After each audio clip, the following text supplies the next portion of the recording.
Sumasahimpapawid mula sa Premier Ibanag City of the North. Para sa Diyos at sa Pilipinas nating mahal, ito ang DZYT 765 SMNI Radio Tuguegarao. Kapartner mo sa balita at serbisyo.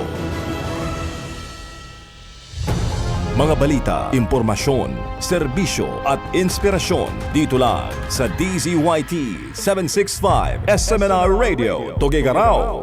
SMNR Radio News Blast.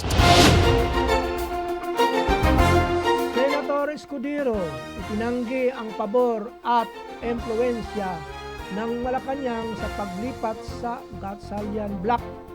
Itinanggi ni Senador Francis Chis Escudero ang mga paratang na nakatanggap siya ng political favor kapalit ng pagsali sa Zone 3 Senate Session at paglipat sa Gatchalian Block.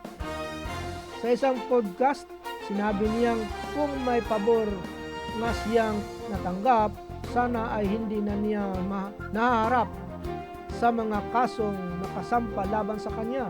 Mariin ding tinanggi ni Escudero na may kinalaman ang Malacanang sa kanyang desisyon sa Senate realignment. Giniit niya ang posisyon ng palasyo ay walang kaugnayan sa mga desisyon ng Senado bilang isang independent na institusyon.